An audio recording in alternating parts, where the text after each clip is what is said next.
आज महाराज कन्हैया मथुरा में रुके हुए हैं और आज कन्हैया बिस्तर पर लेटे हैं और बिस्तर पर लेटे लेटे आज कन्हैया रो रहे हैं। देवकी ने देखा तो देवकी मन में विचार करे कि महाराज मैं क्या पूछूं, पाला तो इनको यशोदा ने है, हमने तो पाला पोषा नहीं है, तो इसके स्वभाव के बारे में अपने को पता नहीं है। जवान पुत्र है, ना जाने क्या समस्या है इसकी, क्यों रो रहे हैं, इनकी समस्या का तो पता नहीं है, क्यों रो रहे हैं। और आज महाराज जैसे ही रोते हुए देखा, देवकी वसुदेव जी के पास में आई और कहने लगी, पता है आज अपना कन्हैया रो रहा है, क्या पता क्यों रो रहा है, पूछू भी क्या। तब तक वहां पर उद्धव जी आ जाते हैं और उद्धव जी भगवान के बहुत अच्छे मित्र हैं। आज महाराज जैसे ही उद्धव जी को देखा, वसुदेव जी कहते हैं कि आप जाइए और जाकर के मेरे कन्हैया से पूछिए कि मेरा कन्हैया आज रो क्यों रहा है। आप उसके मित्र हैं, मित्र नया हो या पुराना, उसे अपने हृदय की हर बात बता सकते हैं। तो आप जाकर के पूछ करके आइए कि मेरा कन्हैया क्यों रो रहा है। जैसे ही आज उद्धव जी पहुंचे, कन्हैया बिस्तर पर करवट लिए लेटे हैं, आंखों से आंसू गिर रहे हैं। कहते हैं जब अपने मन के अंदर कोई दुख हो और कोई पूछने के लिए आए तो बात बाद में निकलेगी, रोना पहले आ जाएगा। जैसे ही उद्धव जी ने पूछा, कन्हैया क्या हुआ, उद्धव जी को जैसे ही देखा, उद्धव जी ने पूछा, कन्हैया उठे और उद्धव जी के गले लग करके जोर जोर से रोने लगे और कहने लगे, उद्धव जी आज मुझे अपनी मैया की, गैयों की, ग्वालों की, गोपियों की, बाबा की बहुत याद आ रही है। आज मुझसे रहा नहीं जा रहा है। उद्धव जी कहते हैं, कन्हैया ये तुमको शोभा नहीं देता है, ये मामूली व्यक्तियों का काम है। तुम भगवान हो तो अपने को भूल रहे हो, तुमको रोते ये सब कुछ शोभा नहीं देता है, आप ऐसे रो रहे हैं। देखिए उद्धव ज्ञान के भरपूर ज्ञाता है, बहुत ज्ञान है, और गोपियों के पास में सिर्फ प्रेम है और ज्ञान नहीं है। कन्हैया ने कहा कि उधर ज्ञान बहुत, इधर ज्ञान बहुत है, उधर प्रेम बहुत है, और बिना प्रेम के ज्ञान अधूरा और ज्ञान के बिना प्रेम अधूरा। दोनों को आपस में मिला लेते हैं। आज महाराज कन्हैया ने उद्धव जी से कहा कि उद्धव जी क्या आप वृंदावन चले जाएंगे, मेरे गोपियों की, ग्वालों की, गैयों की, मैया और बाबा की खबर लेकर के आए। हाँ चले जाएंगे, ठीक ठीक। आज जैसे ही उद्धव जी वृंदावन जाने के लिए तैयार हुए, कन्हैया कहते हैं ऐसे नहीं जाना है, तो मेरे वस्त्र पहन कर जाओ, तुम्हारे जैसे लाखों जाते हैं, हमारे वृंदावन वासी सबसे बात नहीं किया करते हैं, मेरे वस्त्र पहन कर जाओ, जिस रथ में मैं आया था उस रथ में बैठ करके जाओ, तब मेरे वृंदावन वासी तुमको पूछेंगे कि कहां से आए हो। नहीं तो लाखों रोज जाते हैं, रोज वापस आ जाते, कोई नहीं पूछता कहां से आए हैं। उद्धव जी ने कन्हैया के वस्त्रों को पहना, उसी रथ में सवार हुए और वृंदावन की ओर चल पड़े। और देखिए वृंदावन में क्या हो रहा है, एकदम सीधा बैठ गए, एकदम सीधा, एकदम सीधा, बड़े भाव से सुनिए। वृंदावन में आज सभी ग्वाले गाय चराने के लिए आते हैं, तो उसी रास्ते पर आते हैं जिधर से कन्हैया गया था। घास खत्म हो गई, गाय लाना नहीं छोड़ा, क्योंकि कन्हैया इधर से ही आया। आज भी सभी ग्वाले बैठे हैं, सामने से रथ आते हुए दिखा, ग्वाले बोले देख देख अपना कन्हैया आ गया। सब ग्वाले दौड़े, उनमें से छोटा ग्वाला बैठा और बोला मैं नहीं जाऊंगा, ये परसों की बोल करके बरसों बाद आ रहा है। जब मेरे पैरों को छुएगा, माफी मांगेगा, तब जाऊंगा मैं। ग्वाले कहते तुम बैठो भैया पैर छुआने के लिए, मैं तो चला, इतने दिनों के बाद आया। और जो ग्वाला यूं बोल रहा था वो सबसे आगे दौड़ा। जैसे ही पहुंचा, रथ में देखा उद्धव जी बैठे। उद्धव जी को देखा और कहा कि मेरे कन्हैया के वस्त्र पहन रखे हैं, आप कौन हैं? उद्धव जी ने कहा मैं आपके कन्हैया का मित्र हूं। वाले कहते मेरा कन्हैया नहीं आया। कन्हैया कैसा है? ठीक है। आज महाराज उद्धव जी कहते हैं कि मैं यशोदा मैया से मिलने के लिए आया हूँ। यशोदा मैया कहाँ मिलेगी? वाले कहते हैं उनको ढूंढने की जरूरत नहीं है, ये जो पानी की धार है ये यशोदा मैया के आंसू है, के सहारे जाइए यशोदा मैया मिल जाएगी। उद्धव जी ने जैसे ही उन आंसुओं की धारों को देखा तो रथ से नीचे कूद जाते हैं और कन्हैया को कोसना चालू कर दिया। कन्हैया रोता तो ये संसार है, लेकिन कोई किसी के लिए इतना रोता है ये पहली बार देखा है। तेरी मैया तेरे लिए इतना रो रही है और तू कैसे छोड़ के चला गया? आगे बढ़े, सामने यशोदा मैया दरवाजे पर बैठी है, माखन का कटोरा लिए, नेत्र से आंसू टपक रहे हैं, अब आंखों से कम दिखने लगा है। जैसे ही देखा उद्धव जी को सामने कन्हैया के वस्त्र पहन रखे, पूछा तुम कन्हैया के मित्र हो क्या? हाँ हाँ हाँ। कन्हैया से मिलने के लिए आए हो? उद्धव जी ने कहा कन्हैया मथुरा में है, यहाँ तो नहीं है। यशोदा मैया कहती है कि मेरी नजर से देखोगे तुमको कन्हैया यहीं दिखेगा। मेरा कन्हैया कहीं नहीं गया है, वो मेरे पास है और सबूत मैं हूँ, मैं जीवित हूँ। इसका अर्थ है कि कन्हैया कहीं नहीं गया है। अगर वो हमें छोड़कर चला गया होता तो हम जीवित नहीं होते, मर गए होते। आइए हम आपको मिलाते हैं, मेरी नजर से देखिएगा। हाथ पकड़ा उद्धव जी को, महल के अंदर ले गई और कहने लगी देखो ये पालने में मैं झुला रही हूँ, मेरा कन्हैया झूल रहा है और तुम कह रहे हो कि वो मथुरा में है।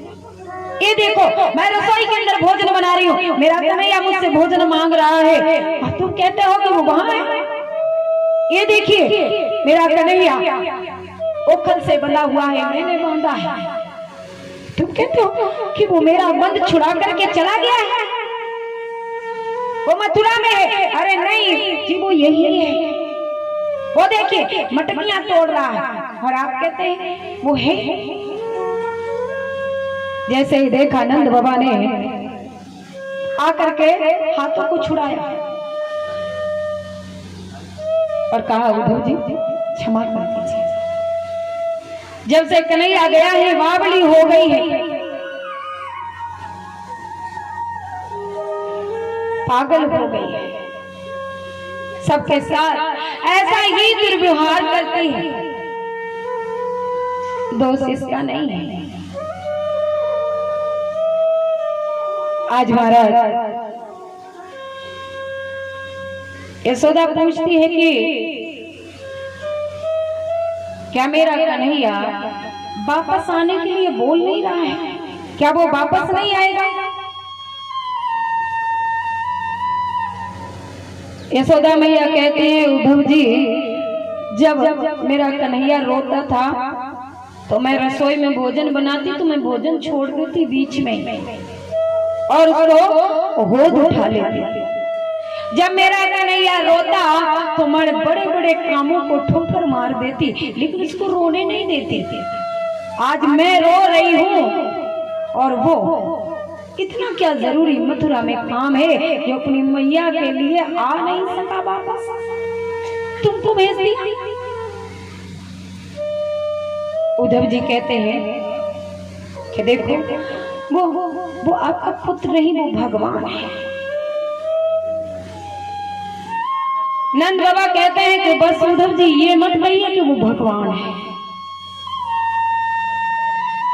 बेटा तो दुनिया में सबके छोड़ जाते हैं, बेटा छोड़ गया दुख नहीं है, ये तो सबके साथ होता है। लेकिन आप कहते हैं कि भगवान, यानी कि हमको भगवान छोड़कर चला गया। उद्धव जी ये मत कहिएगा कि वो भगवान था। अरे बेटा छोड़कर चला गया तो सब जीवित रहते हैं, मैं भी जी लूंगा। लेकिन अगर ये कहोगे कि वो भगवान था और भगवान हमको छोड़कर चला गया, तो हे उद्धव जी, तो फिर जीवन कैसे संभव है? बेटा गया तो गया, भगवान नहीं छोड़कर जा सकता हमको। कन्हैया मेरा बेटा है और उसमें भगवान वाले एक भी लक्षण नहीं थे। भगवान कभी चोरी नहीं करता मेरा कन्हैया, महाराज बिना चोरी किए चैन नहीं पाता था। भगवान कभी झूठ नहीं बोलता, मेरा कन्हैया झूठ ना बोल ले तब तक उसका दिन नहीं बीतता था। और आप कहते हैं वो भगवान है, एक भी इसका लक्षण भगवान वाला नहीं था। वो मेरा पुत्र है, उसको पुत्र बना रहने दीजिए। और छोड़ गया तो गम नहीं, लेकिन भगवान छोड़ गया तो उद्धव जी मर जाएंगे।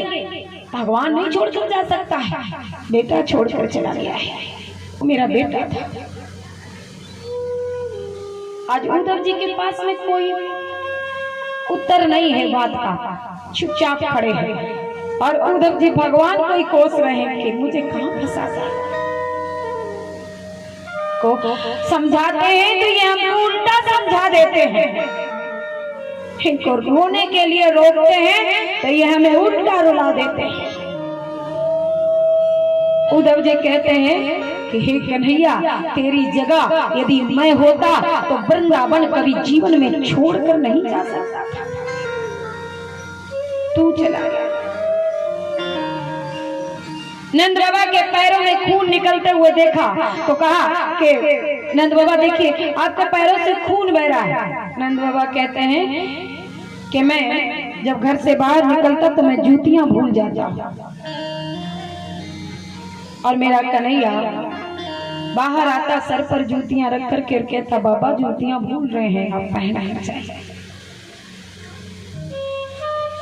अभी मैं बिना जूतियों के बाहर जाता हूँ और जब घर की ओर देखता हूँ तो देखता हूँ जूतियां लाने वाला कोई नहीं है। फिर बिना जूतियों के घूमता रहता, कांटे लगते हैं, ठेस लगती है। अब मैं पैरों में जूतियां नहीं पहनता हूँ जब से कन्हैया गया है। आज महाराज नंद बाबा कहते हैं कि उद्धव जी मेरा कन्हैया कैसा है, हम सबको याद करता है कि नहीं करता है? क्या वो वृंदावन आने की कभी बात करता है कि नहीं करता है?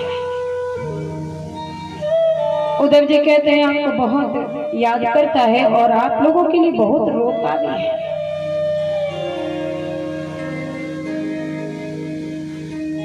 आज महाराज उद्धव जी कहते हैं कि यहाँ पर गोपियां कहाँ पर मिलेंगी? कहते हैं कि गोपियां आप जाइए यमुना जी के किनारे, सभी गोपियां आपको वहां पर मिलेंगी। आज महाराज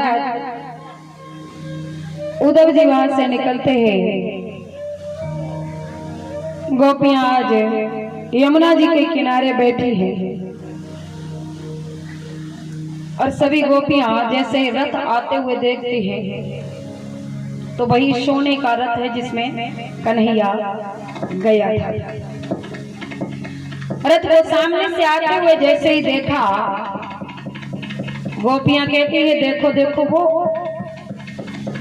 जिस रथ में कन्हैया गया था ना, वो रथ में बैठ करके और कन्हैया के वस्त्र पहन करके कोई आ रहा है। गोपियां कहती हैं कि इतने दिन हो गए वो अपना ऐश्वर्य दिखा नहीं पाया, तो अपने वस्त्र पहना करके और वही सोने का रथ अपने को दिखाने के लिए भेजा है कि देखो मैं कितना सुखी हूँ, अपना ऐश्वर्य दिखा रहा है। आज महाराज दूसरी गोपी कहती है कि मुझे तो ऐसा लगता है कि ये वृंदावन से मांस लेने के लिए आया है। क्यों? तीसरी गोपी कहती है मांस का क्या होगा? अरे उसका मामा मर गया है, इसका श्राद्ध है, तो श्राद्ध में मांस कौन परोसता है? तो वो राक्षस था, और राक्षसों के श्राद्ध में मांस ही परोसा जाता है। तो गोपी कहती है कह रहे तो उसको कैसे पता कि वृंदावन में मांस मिलेगा? अरे सखी, उसको मालूम है कि जब से वो वृंदावन छोड़ कर गया है तो जैसा मांस अब वृंदावन में मिलेगा वैसा मांस तो कहीं है ही नहीं। वो किसी को यहाँ जीवित छोड़ करके गया है, वो जानता है कि अब मांस सिर्फ और सिर्फ वृंदावन में ही मिलेगा।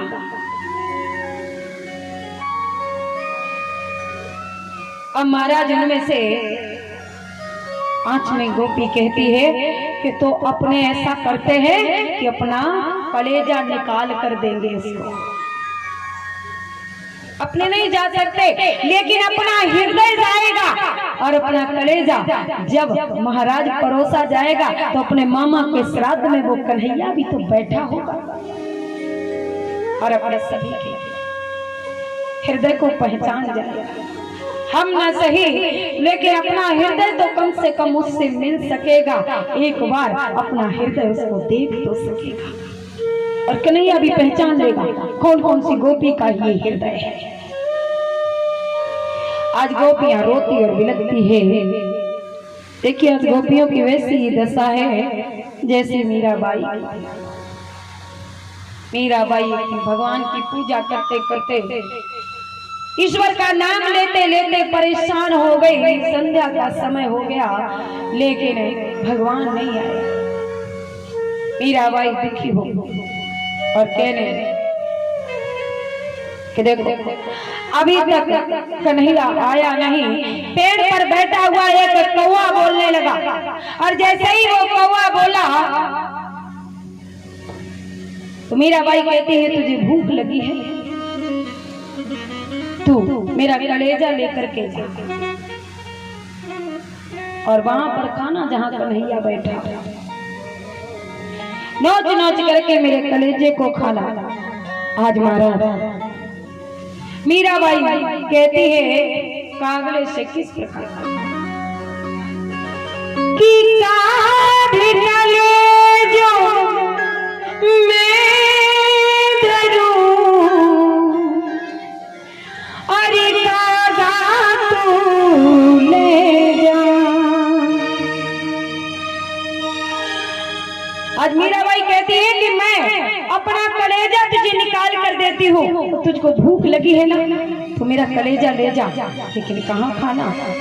किस प्रकार कहती है कि काढ़ कलेजो अरे मैं धरूं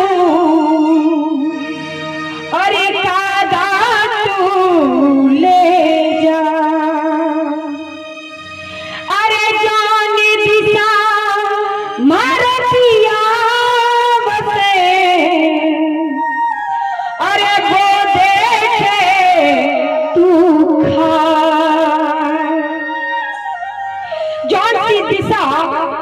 मेरा कन्हैया हो वहां पर मेरे हृदय को नोच नोच कर खाना, ताकि उसको भी पता चले कि प्रेम की पीड़ा कितनी दुखदाई होती है। उसके सामने बैठकर नोच नोच कर मेरे हृदय को खाना।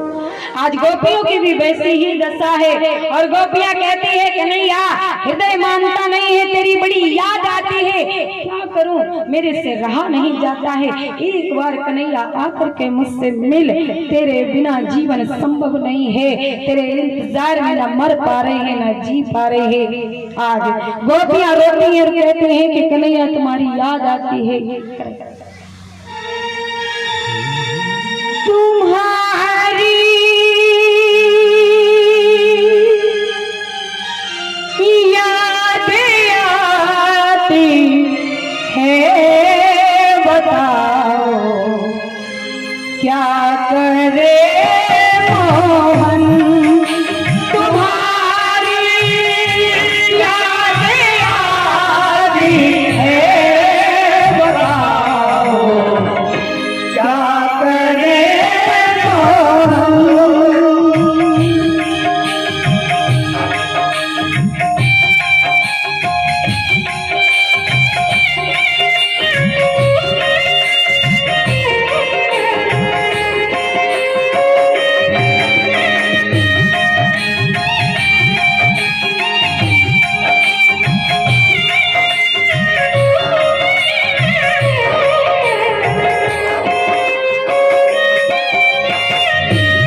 जब वो ना चलने दे, मिलो जब वो ना रुकने दे, चलो जब वो ना चलने दे, रुको जब वो ना रुकने दे, मिलो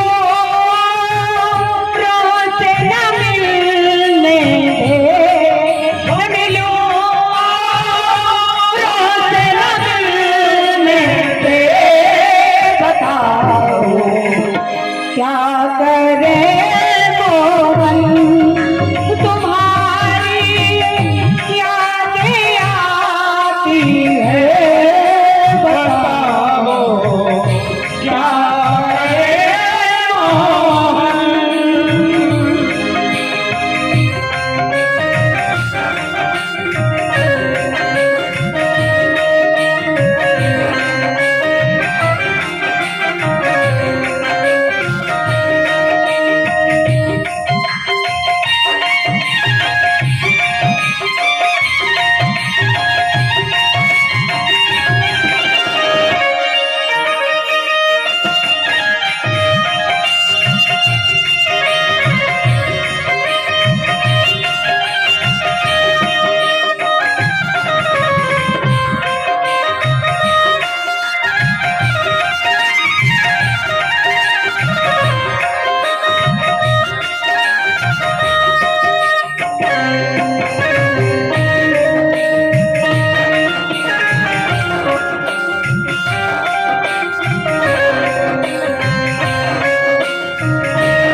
सुबह और शाम आती है, रात भर वो रुलाती है, सुबह और शाम आती है, रात भर वो रुलाती है,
आज गोपियां रोती और बिलखती और कहती है कि कन्हैया तुम्हारी याद आती है और समझ नहीं आता है कि क्या करें, हमसे रहा नहीं जाता है, क्या करें।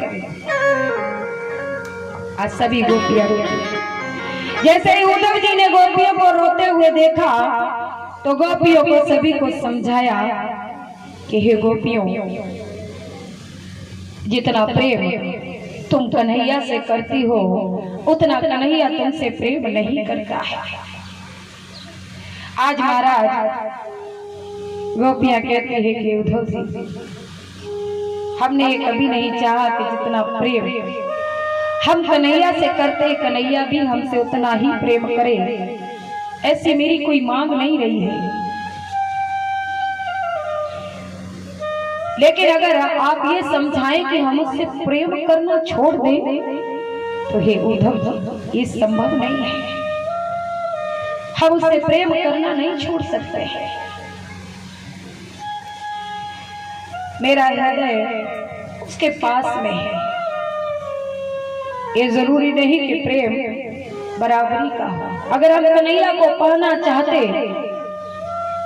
तो हम रोज मथुरा जाते थे दही बेचने के लिए, फिर भी जा सकते थे। लेकिन अगर वो मेरे बिना खुश है तो हम यहाँ उसके बिना खुश, हम उसे पाना नहीं चाहते हैं लेकिन बिना कन्हैया के जीना भी नहीं चाहते। मेरे हृदय में है, उसके बिना जीवन का कोई आधार नहीं है। और उद्धव जी, प्रेम की बात तो प्रेमी ही समझ सकता है, स्वार्थियों के समझ नहीं आ सकते हैं। जो स्वार्थ में डूबे हुए हैं उन्हें प्रेम की भाषा समझ नहीं आती है। प्रेम समझना सबके बूते की बात नहीं है। आज महाराज गोपियां कहती है कि उद्धव जी प्रेम की बात है और सबकी समझ में नहीं आने वाली है। आज कहती है कि ये तो प्रेम की बात है उद्धव, बंदगी की नहीं।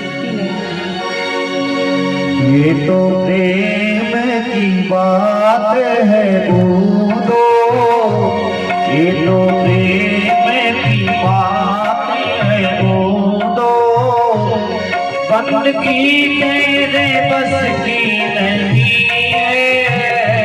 या तो सने देखे होते हैं सोते, या तो सने देखे होते हैं सोते।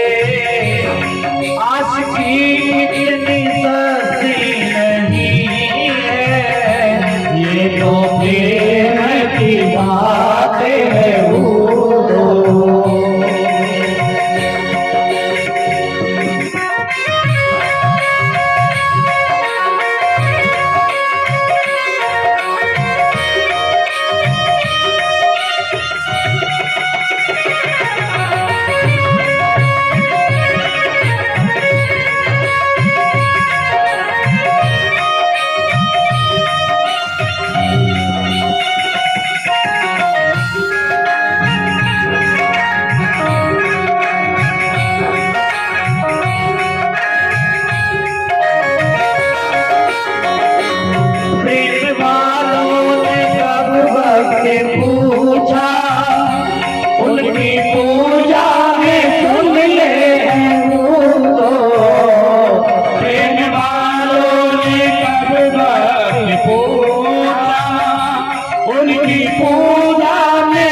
हैं मस्ती में डूबे, उनको क्या परिवार जिंदगी जो असल में है मस्ती में डूबे, उन्हें क्या परिवार जिंदगी जो उतरती है चढ़ती है मस्ती, जो उतरती है चढ़ती है मस्ती, वो हकीकत में मस्ती नहीं है, ये तो प्रेम की बातें हैं तुमको।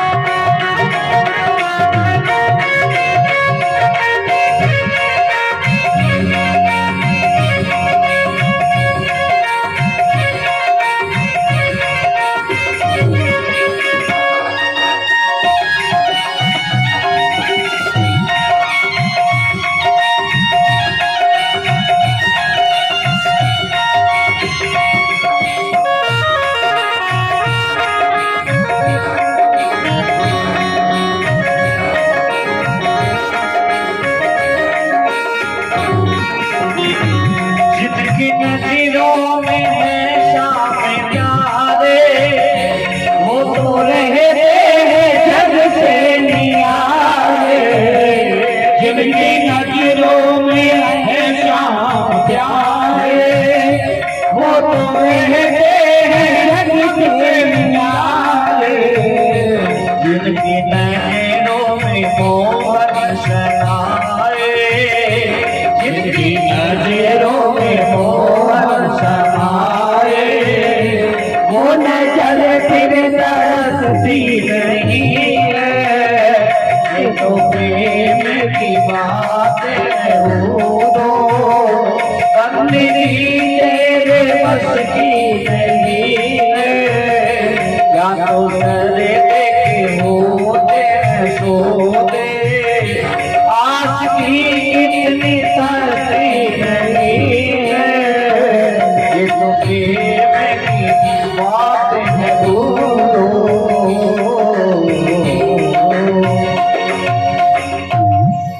बोलिए ठाकुर जी महाराज की जय हो। आज गोपियों के प्रेम को देखकर उद्धव जी का भी ज्ञान महाराज धरा का धरा रह गया। प्रेम के आगे ज्ञान हार गया। आज उद्धव जी कई दिनों तक वृंदावन में रहते हैं, भगवान से मांगते हैं कि अगली बार चाहे कुछ भी बनाना, लेकिन वृंदावन में हमको जन्म देना। उसके बाद में फिर मथुरा वापस जाते हैं। और आइए एक